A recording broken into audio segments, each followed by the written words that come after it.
Bonjour, bonsoir et bienvenue sur Inside News Review. Aujourd'hui, pour cette dernière analyse d'investigation de l'année 2025, nous clôturons une année riche en révélations avec une enquête qui secoue les fondations mêmes de la gouvernance congolaise.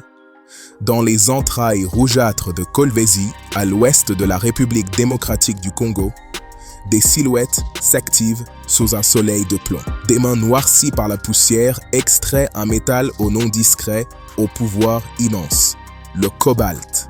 Ce métal bleu-gris, invisible au quotidien, se cache dans chaque batterie de voiture électrique, chaque smartphone, chaque éolienne. La transition énergétique mondiale, cette révolution qui promet de sauver notre planète, repose sur ce minerai.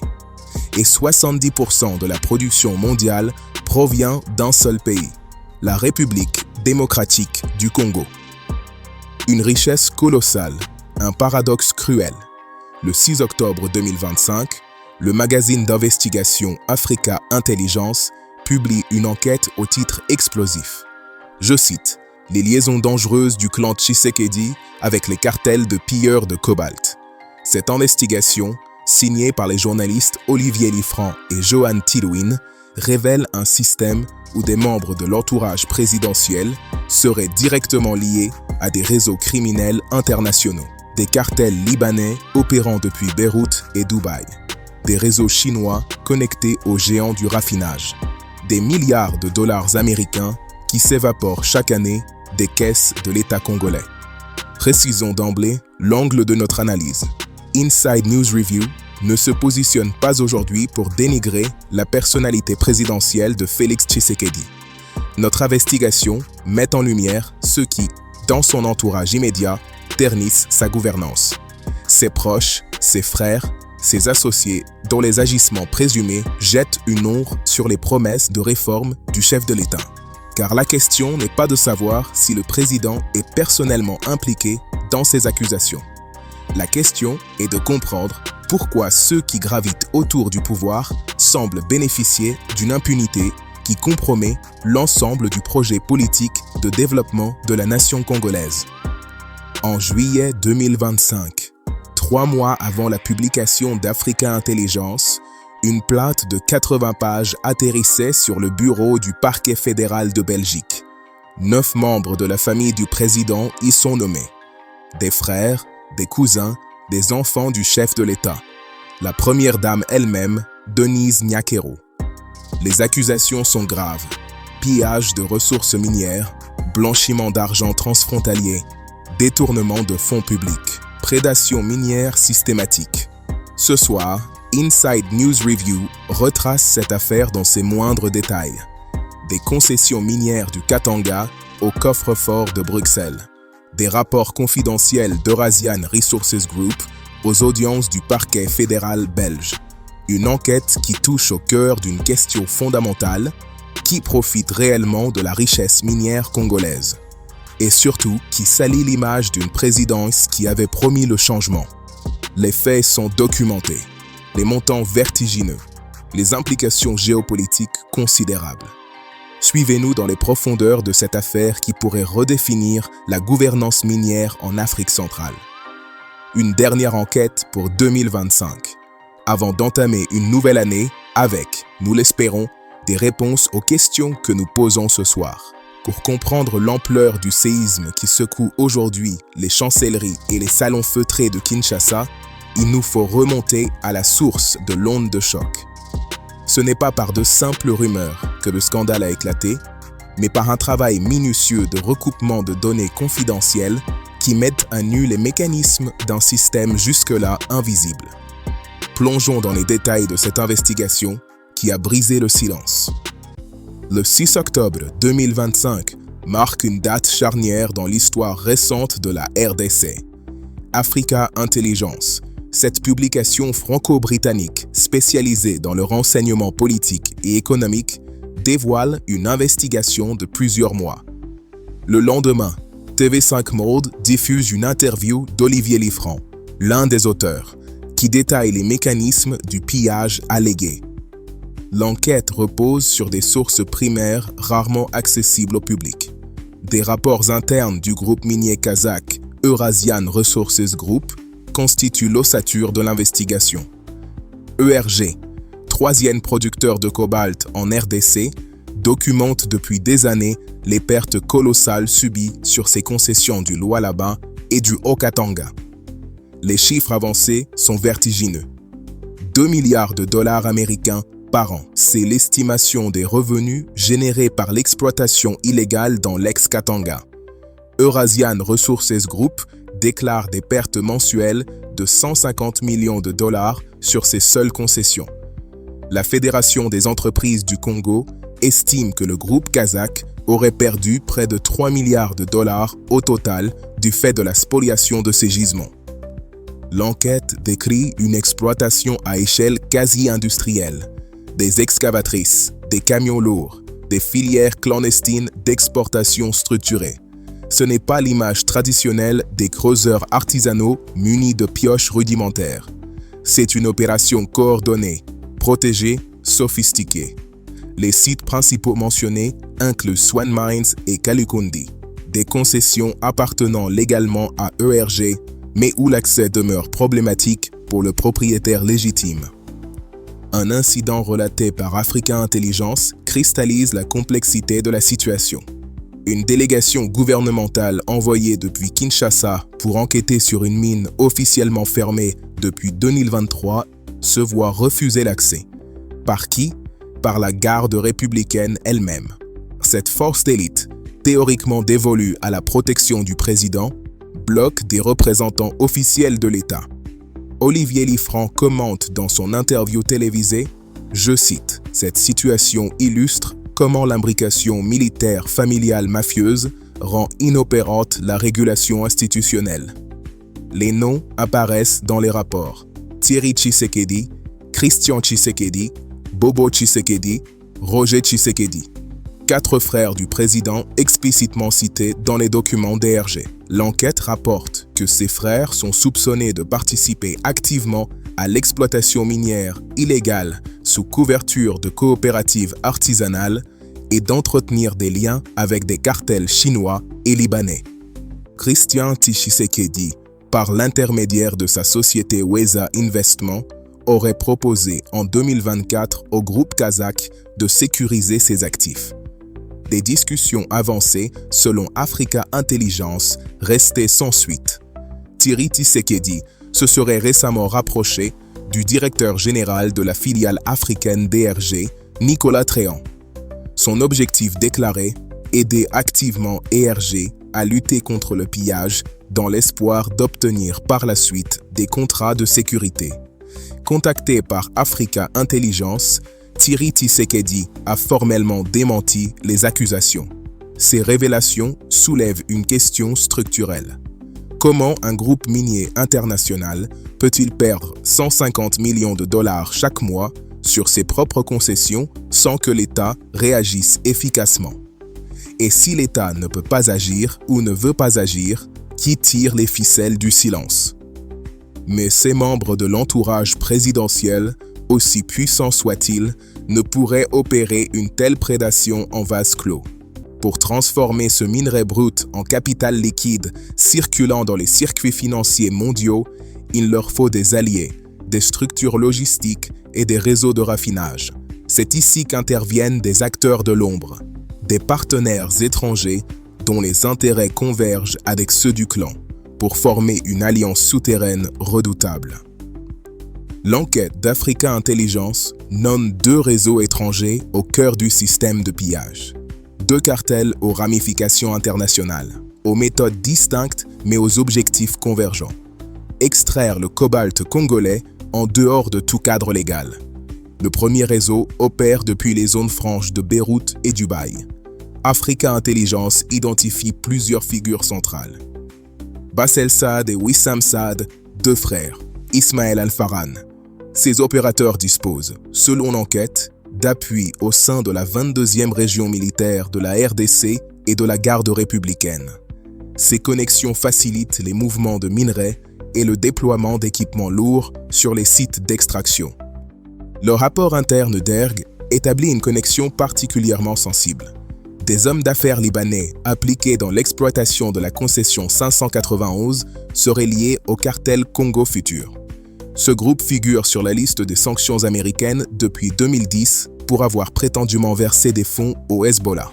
Ces allégations, qui lient le pillage minier au financement d'une organisation classée terroriste par plusieurs pays occidentaux, ajoutent une dimension géopolitique explosive au dossier. Il convient de préciser que ces liens restent des allégations non vérifiées judiciairement, contestées par les parties concernées. Le second réseau est chinois.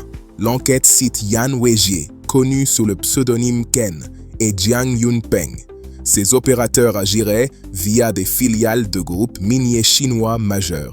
Huayu Cobalt et Zijin Mining Group apparaissent dans la documentation. Ces entreprises figurent parmi les plus grands acteurs mondiaux du raffinage et de la production de batteries. La présence chinoise dans le secteur minier congolais n'est pas nouvelle. Elle s'inscrit dans une architecture économique établie depuis près de 2 décennies. L'accord SICOMINE de 2007 représente le point de départ de cette domination. Cet accord, qualifié à l'époque de contrat du siècle, a transféré à des entreprises chinoises des droits miniers sur des gisements estimés à 93 milliards de dollars. En échange, la Chine s'engageait à financer 3 milliards de dollars d'infrastructures, routes, hôpitaux, écoles. Une décennie et demie plus tard, les analystes constatent un déséquilibre flagrant. Le président Tshisekedi lui-même a qualifié ces contrats de défavorables au Congo et appelé à leur renégociation. Cette structure de contrôle crée un terrain fertile pour les opérations illicites. Selon les estimations, 80% du cobalt congolais exploité industriellement transite vers des raffineries chinoises.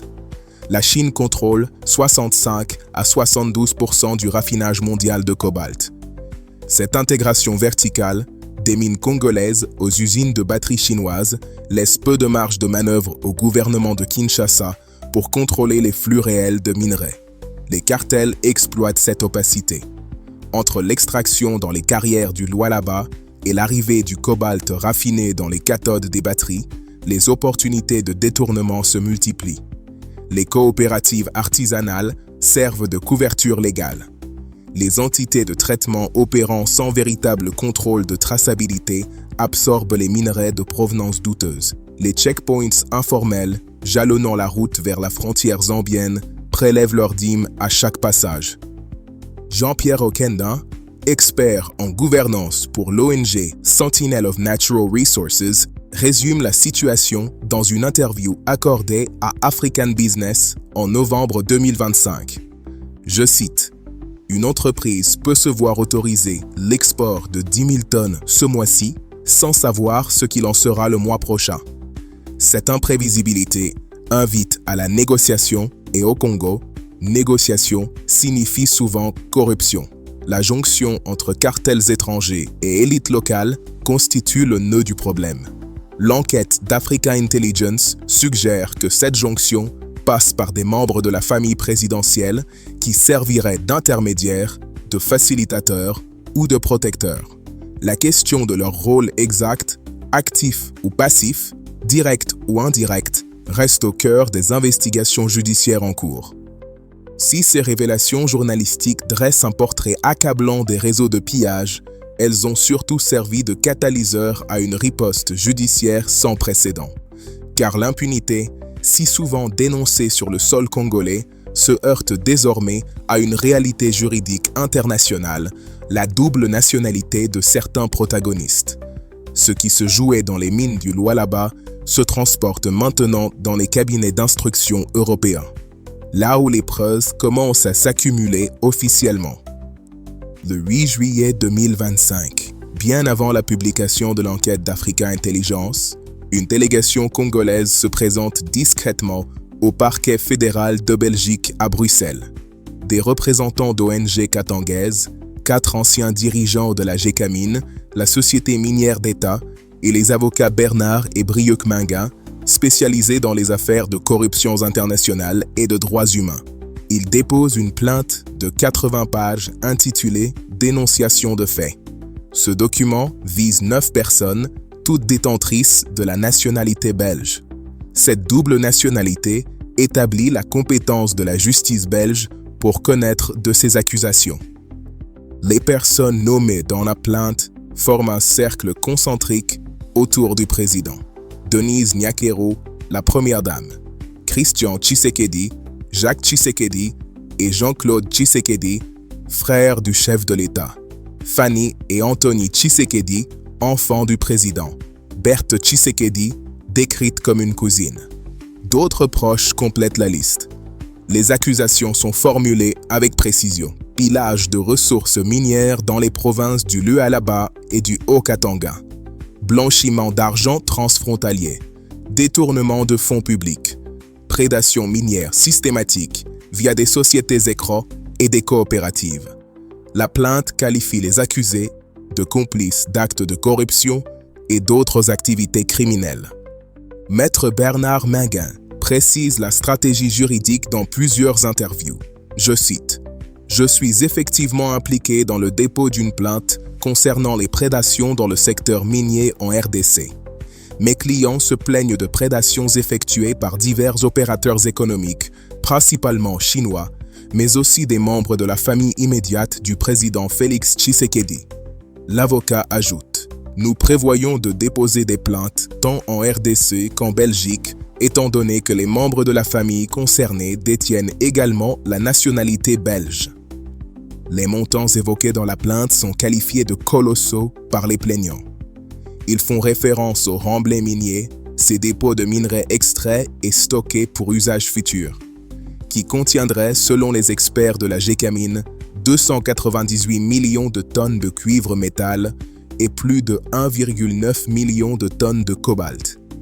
Aux cours actuels, la valeur totale de ces actifs pourrait atteindre 320 milliards de dollars. Les plaignants allèguent que ces remblais font l'objet d'une exploitation illégale par des membres et associés de la famille présidentielle, souvent en collaboration avec des intermédiaires chinois.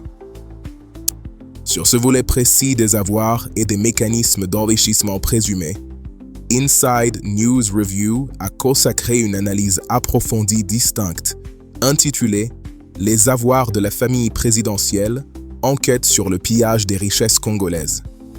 Cette investigation détaille les circuits financiers suspectés, les sociétés écrans identifiées et les flux de capitaux entre Kinshasa, Bruxelles et d'autres places financières. Nous vous invitons à la visionner pour une compréhension exhaustive des ramifications économiques de cette affaire. En novembre 2025, l'enquête belge franchit une étape significative. Les magistrats du parquet fédéral exigent l'accès complet aux relevés bancaires de plusieurs personnes visées. Denise Nyakero, la première dame, Christian, Jacques et Jean-Claude Tshisekedi, frères du président. Fanny et Anthony Tshisekedi, enfants du chef de l'État. Cette demande vise à reconstituer des flux financiers suspects. Les enquêteurs recherchent des transferts vers des juridictions offshore, des investissements immobiliers et financiers en Europe, des mouvements bancaires incompatibles avec les revenus déclarés, des circuits de blanchiment liés aux minerais stratégiques. La gouvernance congolaise n'a pas officiellement réagi à ces développements. Ce silence contraste avec les dénégations catégoriques formulées par certains membres de la famille à titre individuel. Thierry Tshisekedi a réfuté avec force les allégations du rapport DRG. Mais aucune déclaration gouvernementale massive n'est venue organiser la défense publique des personnes mises en cause. Il convient de souligner un point fondamental. Au 26 décembre 2025, aucune condamnation judiciaire n'a été prononcée. Les accusations restent des allégations. La présomption d'innocence s'applique à l'ensemble des personnes visées. L'enquête belge suit son cours selon les procédures légales. Seule une décision de justice pourra établir ou affirmer la réalité des faits allégués. L'ouverture de ces dossiers à Bruxelles pose cependant une question fondamentale. Comment un tel système peut-il prospérer au grand jour, sur le terrain, sans être inquiété par les autorités locales? La réponse se trouve dans l'appareil sécuritaire lui-même. Pour que l'extraction illégale se poursuive sans entrave, il faut une force capable de neutraliser les institutions de régulation et de protéger les sites de prédation. Une protection qui émane du cœur même du dispositif de sécurité de l'État. La garde républicaine congolaise, cette force d'élite, créée pour assurer la protection du président de la République, occupe une position singulière dans le dispositif sécuritaire national. Environ 10 000 hommes, un équipement supérieur aux forces armées régulières, une chaîne de commandement directement rattachée à la présidence. Son rôle théorique se limite à la sécurité du chef de l'État et des institutions républicaines. L'enquête d'Africa Intelligence et les rapports internes DRG dressent un portrait différent. Dans les zones minières du Katanga, la présence de la garde républicaine dépasse largement le cadre de ses missions officielles. Des éléments de la GR assurent la protection de sites d'extraction illégale. Ils contrôlent l'accès à des concessions appartenant légalement à des groupes miniers internationaux. Ils facilitent, selon les documents cités, les opérations des cartels étrangers. L'incident de la délégation de Kinshasa refoulée d'une mine prend ici tout son sens. Des représentants officiels du gouvernement central, mandatés pour enquêter sur des irrégularités, se voient interdire l'accès par une force théoriquement subordonnée au même gouvernement. Cette situation révèle une fragmentation du pouvoir étatique. La chaîne de commandement officielle ne fonctionne pas comme prévu. Des intérêts particuliers priment sur les directives institutionnelles. Le rapport d'ORG formule une conclusion directe. Je cite la substance de l'analyse. Le déploiement de la garde républicaine est probablement lié à l'implication de l'entourage du chef de l'État dans l'exploitation minière illégale au Katanga. Cette formulation, prudente juridiquement avec l'usage du terme « probablement », établit néanmoins un lien entre la présence militaire et les intérêts familiaux présumés. L'enchevêtrement des acteurs sécuritaires complique toute tentative de régulation. La garde républicaine, les FARDC, Forces armées de la République démocratique du Congo, la police provinciale, les services de renseignement, ces différentes forces coexistent dans les zones minières, parfois en coordination, parfois en compétition. Chacune dispose de ses propres réseaux d'influence, de ses propres sources de financement parallèles. Cathy McKenna, analyste citée par African Business, résume la problématique. Je cite, « Si le président voulait retirer les militaires des sites miniers, il le pourrait. Le fait qu'il ne l'ait pas fait vous dit tout ce que vous avez besoin de savoir. » Cette observation pose la question de la volonté politique. Le président Tshisekedi, à son arrivée au pouvoir en 2019, avait promis de nettoyer nos secteurs miniers.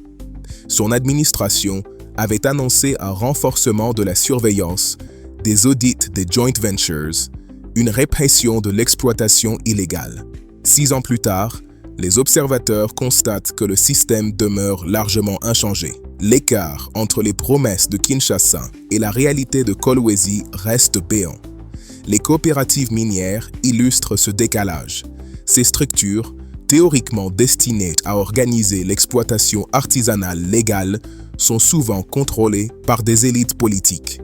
Selon plusieurs sources concordantes, certaines coopératives prélèvent jusqu'à 50% des revenus des mineurs artisanaux. Elles servent de paravent à des opérations d'échelle industrielle qui n'ont d'artisanal que le nom. Pourtant, l'usage de la force physique ne constitue que l'un des piliers de ce système. Pour verrouiller durablement le secteur et donner une apparence de légalité à la concentration des richesses, le pouvoir semble également actionner les leviers de la bureaucratie et de la réglementation. Sous couvert de souveraineté nationale et de stabilisation des cours mondiaux, de nouvelles mesures administratives sont apparues, modifiant radicalement les règles du jeu au profit d'une poignée d'acteurs. En février 2025, le gouvernement congolais annonce une mesure sans précédent, un moratoire total sur les exportations de cobalt. Cette décision, officiellement motivée par la nécessité de corriger une surproduction mondiale et des prix historiquement bas, suspend toutes les exportations du minerai stratégique. Dans les le contexte justifie partiellement cette décision. En février 2025, le prix du cobalt avait atteint des niveaux planchers. Environ $10 la livre, soit près de $21 000 la tonne. Un effondrement de 90% par rapport aux pics historiques. Cette chute des cours réduisait drastiquement les revenus de l'État congolais calculés sur la base des volumes et des prix d'exportation. L'embargo produit l'effet escompté sur les prix. En octobre 2025, le cobalt métal se négocie autour de $42 000 la tonne. Un doublement en 8 mois. Le cobalt hydroxyde, forme principale d'exportation congolaise, voit son prix quadruplé. Pour les caisses de l'État, cette hausse représente théoriquement une augmentation significative des recettes. Mais l'embargo crée également des dommages collatéraux. Eurasian Resources Group, dépourvu de stock en dehors du Congo, contrairement à ses concurrents chinois, déclare un cas de force majeure sur ses obligations contractuelles en mars 2025. L'entreprise ne peut plus honorer ses engagements de livraison. Les clients internationaux, principalement en Chine, s'inquiètent de la fiabilité des approvisionnements congolais. Et septembre 2025, le gouvernement annonce la transition vers un système de quotas. L'ARECOMS, Autorité de régulation et de contrôle des marchés des substances minérales stratégiques, pilote ce nouveau dispositif. Les paramètres sont définis avec précision. Pour le 4e trimestre 2025, un plafond de 18 125 tonnes d'exportation autorisées. Pour 2026 et 2027, un quota annuel de 96 600 tonnes. Ce volume représente environ la moitié des exportations historiques, une réduction drastique de l'offre congolaise sur le marché mondial. L'allocation des quotas révèle les rapports de force. CMOC Group, le géant chinois qui a racheté la mine Tenke Fungurume en 2016, reçoit 16 650 tonnes pour 2026. Glencore obtient 12 925 tonnes. ERG et les autres opérateurs se partagent le solde. Cette distribution, basée sur les volumes d'exportation historiques entre 2022 et 2024, avantage mécaniquement les entreprises chinoises qui avaient massivement augmenté leur production ces dernières années. Un élément du dispositif suscite des interrogations. L'ARECOMS dispose d'une réserve stratégique de 9 600 tonnes annuelles, allouée à sa discrétion pour des projets d'importance nationale stratégique. Jean-Pierre Okenda formule la critique. Personne ne sait comment ce quota est calculé, ni qui le reçoit. Sans transparence, il risque de devenir une réserve privée pour des réseaux politiques. Le 19 décembre 2025, un nouveau décret signé par le ministre des Mines, Louis Watum Kabamba, suspend toutes les entités de traitement et de commercialisation du cobalt et du cuivre artisanaux. Une commission ad hoc doit vérifier la conformité administrative, juridique et technique de ces entités, ainsi que la traçabilité et l'origine légale de leurs approvisionnements. Reuters rapporte que cette suspension vise à identifier les flux et volumes de minerais traités par ces unités. L'ONG Likoko, Ligue congolaise de lutte contre la corruption, accueille favorablement cette mesure tout en pointant ses limites. Selon l'organisation, de nombreuses entités opérant illégalement avaient obtenu leur permis par le versement de pots de vin contournant les exigences du code minier. La question centrale demeure. Ces mesures de régulation visent-elles réellement à assainir le secteur minier congolais et à maximiser les bénéfices pour l'État et la population? Ou constituent-elles un mécanisme de centralisation du contrôle au profit d'intérêts particuliers, sous couvert de souveraineté nationale? Le timing des événements nourrit les suspicions. La plainte belge est déposée en juillet 2025. L'annonce des quotas intervient en septembre. Les accusations publiques d'Africa Intelligence paraissent en octobre. La consolidation du pouvoir de l'ARECOMS sur les exportations coïncide avec les révélations sur l'implication alléguée de la famille présidentielle dans l'exploitation illégale. Coïncidence ou stratégie défensive? Les analystes divergent. Cette reprise en main administrative par Kinshasa ne peut cependant pas être analysé uniquement sous un prisme local. Le cobalt est le nerf de la guerre de la transition énergétique mondiale et chaque décision prise par le gouvernement congolais résonne dans les conseils d'administration de Pékin, Washington et Bruxelles. L'affaire Tshisekedi n'est donc pas qu'un scandale domestique. Elle est une pièce maîtresse sur l'échiquier d'une bataille géopolitique dont le Congo est le champ de bataille principal. Le cobalt congolais se situe au cœur d'une compétition mondiale dont les enjeux dépassent largement le cadre national. États-Unis, Chine, Union européenne, les grandes puissances se livrent une bataille sourde pour sécuriser leurs approvisionnements en minerais critiques. Les chiffres illustrent cette détendance stratégique. La RDC produit entre 70 et 75% du cobalt mondial.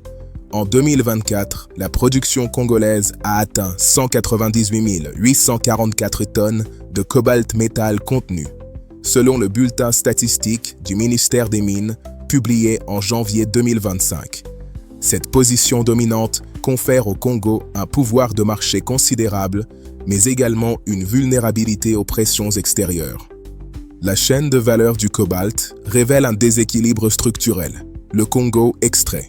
La Chine raffine et transforme. La Chine contrôle entre 65 et 76% du raffinage mondial de cobalt. Elle domine également la production de batteries lithium-ion et l'industrie des véhicules électriques. Cette intégration verticale signifie que le cobalt congolais transite quasi obligatoirement par des installations chinoises avant d'atteindre les marchés finaux occidentaux. L'accord SICOMINE de 2007 a institutionnalisé cette relation asymétrique. Les entreprises chinoises ont obtenu des droits miniers sur des gisements valorisés à 93 milliards de dollars, en échange de 3 milliards de dollars d'investissement en infrastructures. Près de 2 décennies plus tard, le bilan reste contesté. Les routes promises n'ont pas toutes été construites. Les revenus fiscaux attendus ne se sont pas matérialisés. Les accords prévoyant des exemptions jusqu'au remboursement complet des prêts. La société civile congolaise, regroupée dans la coalition Congo is not for sale, appelle à une révision fondamentale de ces contrats. Les États-Unis, conscients de leur retard, tentent de rattraper le terrain perdu. En 2016, l'entreprise américaine Freeport-McMoRan a vendu la mine Tenke Fungurume, des plus grandes exploitations de cuivre et de cobalt au monde, au groupe chinois CMOC. Le Center for Strategic and International Studies qualifie cette vente de plus importante erreur commerciale des États-Unis en Afrique. Aujourd'hui, les entreprises chinoises possèdent ou détiennent des participations dans 15 des 19 principales mines de cobalt congolaises. L'administration américaine actuelle adopte une approche plus agressive. Des accords bilatéraux sont négociés. Un partenariat tripartite États-Unis, RDC, Rwanda sur les minéraux critiques a été annoncé en juin 2025. Ce rapprochement avec Kigali, dans un contexte de conflit au Nord Kivu, où le Rwanda est accusé de soutenir les rebelles du M23, illustre le primat des intérêts économiques sur les considérations humanitaires.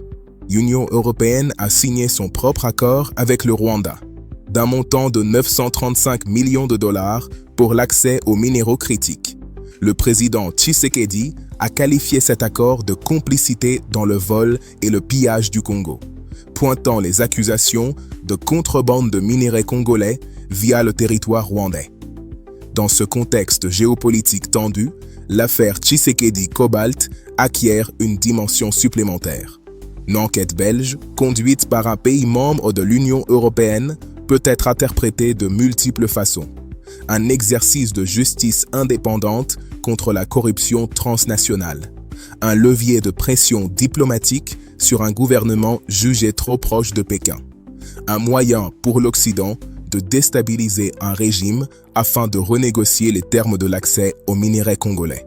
Le gouvernement congolais pourrait, inversement, utiliser les accusations contre la famille présidentielle pour justifier une centralisation accrue du contrôle sur les exportations. En concentrant les décisions d'allocation au sein de l'ARECOMS, structure présidentielle, Kinshasa renforce sa capacité à arbitrer entre les puissances concurrentes. Cette position de négociation pourrait se révéler avantageuse à court terme, mais fragilise la crédibilité institutionnelle du pays à long terme. Mais au milieu de ces jeux d'influence planétaires, de ces stratégies de quotas et de ces luttes de pouvoir entre grandes puissances, on a trop souvent tendance à oublier ceux par qui tout commence. Derrière les milliards de dollars et les rapports de renseignement, il y a des visages, des mains et des terres sacrifiées. Car le coût réel du cobalt ne se calcule pas seulement en bourse, mais dans la chair et le quotidien des Congolais qui vivent dans l'ombre des mines. Les rapports financiers et les accusations de corruption occultent parfois une réalité plus immédiate. Dans les zones d'extraction du cobalt congolais, des communautés entières vivent les conséquences quotidiennes d'une industrie faiblement régulée. En mars 2024, les ONG Rights and Accountability in Development, RAID UK, et AfriWatch publient les résultats d'une enquête de 19 mois. 25 villages et villes visités autour des 5 plus grandes mines de cuivre et de cobalt du monde. 144 témoignages détaillés recueillis. Un constat accablant. La contamination des ressources en eau constitue la préoccupation majeure des populations riveraines. Pierre, habitant du village de Noa, dans la ceinture cupro-cobaltière, témoigne. Nous vivons dans un environnement qui nous apporte plus de problèmes que de solutions. Nous tombons malades, notre sol et notre eau sont pollués et nos terres nous sont prises. Le rapport documente 14 incidents toxiques récents entre 2020 et 2024, rupture de bassins de rétention, déversement d'acide, contamination de cours d'eau. Kolwezi, capitale provinciale du Lualaba et cœur de l'industrie cobaltière, abrite plus de 500 000 habitants. Le rapport RAID AfriWatch décrit la région comme une zone de sacrifice où la santé publique, la sécurité alimentaire et les moyens de subsistance des paysans sont compromis au profit de l'extraction minière. Les données sur le travail révèlent une précarité structurelle. Selon les estimations, 97% des travailleurs du secteur minier artisanal congolais opèrent dans l'économie informelle, sans protection légale, sans assurance maladie, sans recours en cas d'accident. Entre 1,5 et 2 millions de personnes dépendent directement de l'exploitation artisanale. Plus de 10 millions en bénéficient indirectement. Les conditions de travail des mineurs artisanaux ont fait l'objet de nombreuses enquêtes internationales. Travail d'enfants documenté dans les carrières, absence d'équipement de protection, accidents mortels fréquents, l'effondrement de la mine artisanale de Kalando dans le Lualaba le 15 novembre 2025 a officiellement causé la mort de 32 mineurs.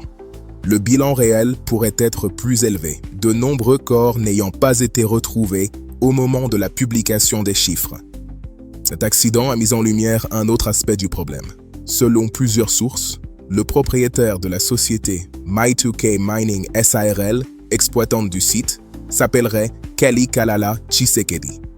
Certaines sources le décrivent comme un demi-frère du chef de l'État, d'autres comme un cousin à l'africaine de la famille présidentielle. Les principaux accusés ont fait savoir qu'ils réfutaient ces assertions et que leur nom de famille était usurpé depuis plusieurs années par des opérateurs cherchant à s'implanter dans le secteur minier. La transition vers des énergies propres, objectif louable et nécessaire pour l'humanité, repose sur une chaîne d'approvisionnement aux pratiques contestables. Les batteries des véhicules électriques qui circulent dans les rues de Paris, Berlin ou New York contiennent du cobalt extrait dans des conditions que les consommateurs occidentaux ignorent généralement. Cette déconnexion entre les discours sur la transition écologique et les réalités de l'extraction minière constitue l'un des paradoxes majeurs de notre époque.